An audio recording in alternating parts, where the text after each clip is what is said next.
Good afternoon, Colonel. This is Adam Culver, and this is my research summary video for global fusion and security. Just wanted to give you a little update on what what I'm writing my paper about, and some of the research I've gathered so far. So when I was trying to figure out what I wanted to write about for this paper, the rubric said, pick an event, any terrorist attack, natural disaster, military operation that involved a multinational response. And I was trying to figure out what I was going to write about, and what kept coming to my mind was the Fukushima disaster of 2011. And I think that's because we had just discussed it in your critical infrastructure class last week, and so it was still fresh in my mind. And that it really just stuck out to me because just the fact that it was so multifaceted. There were so many different elements to it. As far as disasters go, and also just the sheer size and severity of the event. And as I did some more research about it, it's really amazing. Not only the scale of the disaster, but the scale of the response and how big the international response was. So, just to give you a little, basic information about it. Most of this information comes from your slides from the critical infrastructure lecture, but as you know, the earthquake of 2011 in Japan happened on March 11th, 2011. 9.0 on the Richter scale, on the top five worst earthquakes in recorded history. It lifted the seafloor about 25 feet when it struck, and because of that, that created a massive tsunami, so big that at some points the waves were up to 40 feet high, and they were able to breach the tsunami walls on the coast of Japan, and specifically at the Fukushima Daiichi nuclear power plant that's located on the coast of Japan. The tsunami waves were able to penetrate the walls, and that led to a nuclear meltdown. In fact, three reactors inside the plant melted down, level 7 meltdowns, and this caused a large amount of radiation to get released into the area, and essentially it just created a catastrophe of sizes that we've really never seen before. So that's why I wanted to focus on this, because as I did my research, I realized that the international response to this event was really astounding. Specifically, what I want to talk about in my paper is the U.S.'s response, and that was in a operation known as Operation Tomodachi, which means friends in Japanese. And what that was the U.S. Armed Services response to the disaster. And essentially, what they did was they just sent about 50,000 men, Navy, Army, just to assist in all aspects of logistics, as well as resource sharing and relief operations and search and rescue, radiology, containment, you name it. The U.S. military pretty much assisted in every aspect of the operation. And some of the research that I've gathered about this is I was able to find an article from the National Bureau of Asian Research, and it's right here.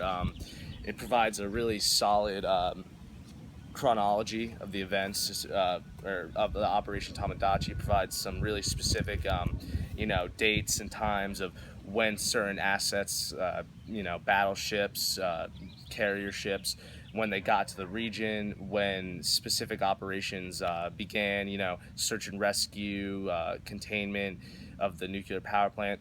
There's really a lot of good information in there that'll help me just get the specifics of the operation itself and the relief efforts. Another thing I wanted to focus on too is the successes and the failure of the operation. I mean, now that was 6 years ago. We're starting to see what worked well and what didn't work well. And I was able to find this one article that kind of talks about the successes and the failures. And I think for the most part, based on my research, the operation was a pretty overall success. I mean, most people agree that there's really very little that could have been done better, and that's mostly because the U.S. and the Japan are such good allies. They work closely together in resource intelligence sharing, so it made it very easy for the U.S. to assist them, even with the size of this disaster. But the one thing that I was able to find was, and it says it right here, it's the biggest area of improvement appears to be communications. And what they mean by that is not just specifically between the U.S. and Japan, but when the communication and the infrastructure went down after the disaster, after the earthquake, the local levels in Japan really weren't able to communicate with the national government and as well as coordinate the efforts. So that's probably the biggest weakness, and that's something I want to talk about in my paper as well. And just how to improve it, and what made Japan such an easy, what made the operation so easy for the U.S. Aid. And finally, I want the U.S. is going to be my main focus of this research paper, but Japan did have over 100 countries, provide some sort of level of relief. And so I also want to talk about some of the other significant countries that donated, and the biggest of which is their neighbor, China. And I have an article right here that kind of details some of the immediate efforts they took, and one of which is they pledged 1 million yuan to help them out in the immediate aftermath. They provided troops, logistics, food, water, resources, all that stuff. So again, just to conclude, for my research paper, I want to talk about the Fukushima mega disaster, as you could call it. And specifically for this paper, I really want to focus on the U.S.'s response and Operation Tomodachi, and how much of a success that was, as well as how the pre-existing relationship that Japan and the U.S. had, and how that made it easier, and also to talk about some of the other countries that helped Japan, including China, both North and South Korea provided some resources, and then also, which is an important aspect I think needs to be mentioned, is the non-governmental organizations as well as the non-profit organizations that donated millions of dollars towards the relief of Japan, and what role they played in, and how all these entities work in in an alliance, and how they work together, and their different interactions in between them. So as I was saying, I think so far I got a solid sources wise, I got a lot of material to read about. Your slides from the critical infrastructure lecture can help me a lot too, just to get some main facts. But for now, and for the rest of until I write the paper, I'm going to be focusing on finding, really hammering in and focusing in on the multinational response, and the relationship between the different countries and the NGOs and nonprofits, specifically the U.S. and China.